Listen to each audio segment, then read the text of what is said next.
Hello, everyone, and welcome to another episode of Founders Grid, sponsored by Gaper.io. Today we have Faisal Khan. Faisal is a product manager at Visible Alpha, and he comes with an extensive experience of working in the fintech AI. Faisal, welcome to the show. Hey Mustafa, thanks for having me. So, give us a brief background about yourself, what you've been up to before Visible Alpha. Yeah, for sure. I started my career in management consulting. So I worked at Booz, Strategy N, which is now part of PwC, and did that for a few years. Had a lot of clients in the financial services industry, actually. And always had a passion for finance, so it was very interesting. Learned a lot about how big an industry it was. But also wanted to do something more impactful other than making slides until 2 in the morning every day. So after my MBA, I was really keen on working in startups. So for the last 4 years, I've been at a couple different tech startups, three of them at Consensus, which was the biggest blockchain company in the world for a long time. And we were working on a lot of use cases, trying to implement blockchain in enterprises, in retail, payment use cases, crowdfunding use cases, all kinds of stuff. And then found my way to where I'm now, Visible Alpha, working on products, especially our products around kind of investment analysis. So trying to understand the fundamentals behind a company. Is it growing? Is it kind of increasing its profitability? We're backed by Goldman Sachs, so we have a lot of access to kind of very useful data. And so it's a lot of fun. It's really interesting. When I started my career, a little more than 10 years ago, fintech really meant like lending and crowdfunding and things like that. But nowadays, there's a lot of apps in the investing space. You take the train and people are checking Robinhood. So it's really cool to see that kind of growth and expansion. Nice. And just making it much more relevant towards the conversation towards COVID, right? So banks and the insurance and other institutions, they've kind of been reluctant, or that's the perception you get. They've kind of been reluctant when it comes down to working remotely and those kind of stuff, and even exposing their APIs. If you were Yeah. 5 years, getting access to an API required your one having a law degree yourself, to go through all the.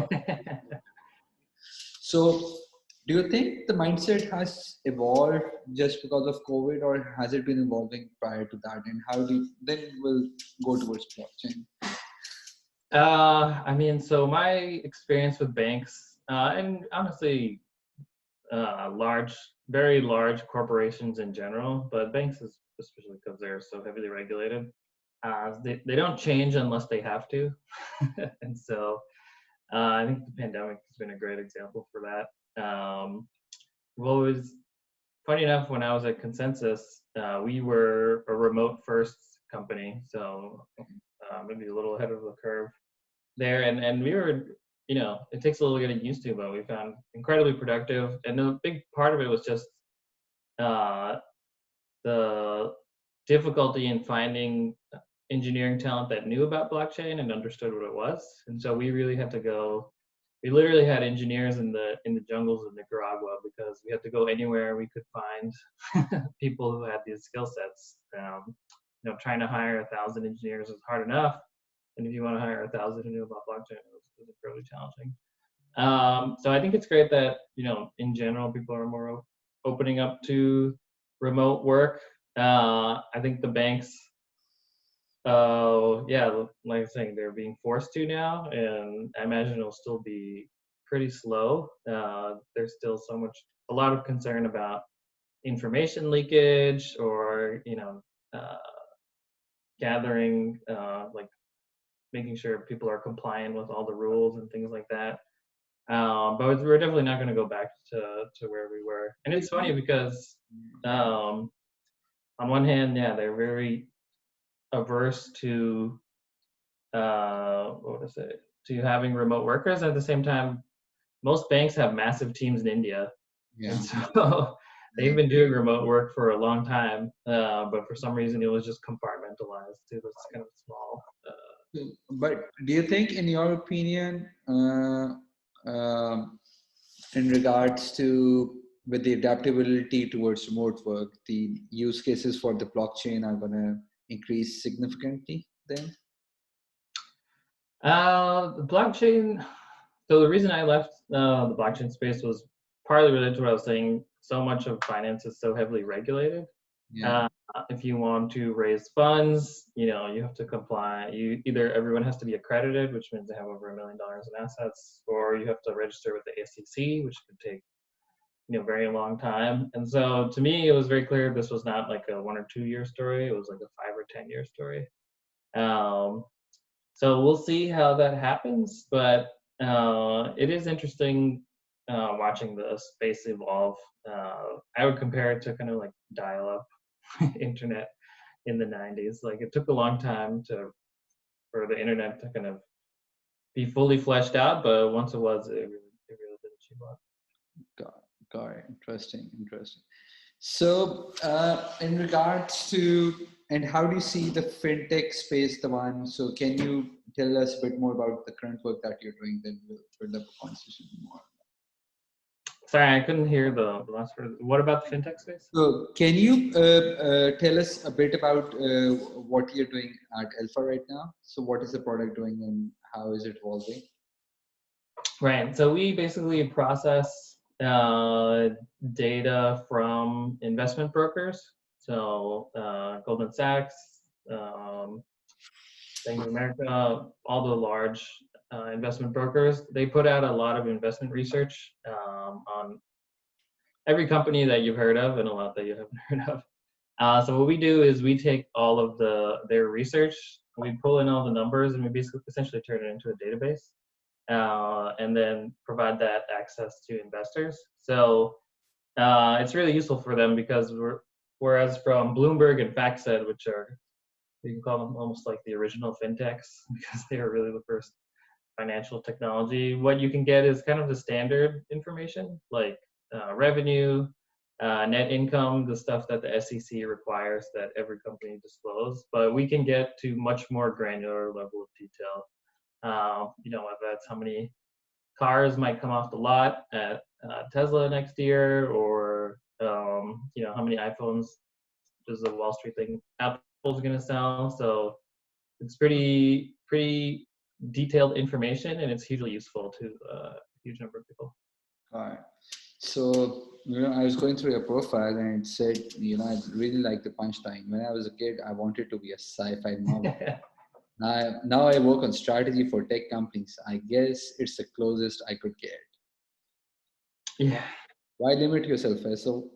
You just I mean, maybe I'll go back to sci-fi, but I think what Visible Alpha, the closest it gets is because I'm working on, it's a data product, right?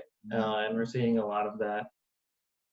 More SaaS products that are oriented towards data, and then you mentioned APIs and making that data accessible to other platforms. And so what I really enjoy about my work is getting to work on kind of advanced data problems, whether it's machine learning or data science related stuff. That's the part where it starts to feel like sci-fi, but it's still a little bit short. Really for that. So in the last couple of years, we've seen multiple banks or corporate cards sprang up, right? In the end of Q4, everyone was actually coming up with their own corporate card, and becoming fintech, because every startup you look at, whether they were into expense reporting or whether they were into bookkeeping, and everyone was just coming up with the lending corporate cards, right?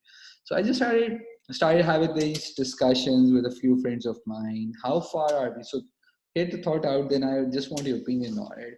So maybe we're reaching a point that, because based on the data, every generation is becoming much more poor every year, right? So generationally, because the boomers had more money, the probability of owning a house, cars, probability.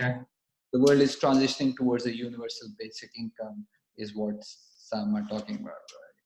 So, but our digital identities are becoming more and more valuable, I believe, day by day because of the fake news and everything coming up. Yeah, authentication. So do you think maybe in the next 2, 3 years forward, there'll be a fintech startup that will be putting a value on Faisal Khan's or Mustafa's LinkedIn profile and Facebook and Twitter and Snapchat, and be like, you surrender as an arbitrage, you surrender all your login IDs to us, and against that you can get a loan. And because I believe we're already at a point, if you don't pay the down payment on your Tesla, the next day car can go back to the showroom, Like automated, it's drive itself back to the dealership. so we're already there yet. The car, just because of down payment, not the car can go. So do you think the world will can the world transition towards that? That's a good question. Yeah, we're putting you on the spotlight. Recorded. Yeah, you're asking me about sci-fi scenarios.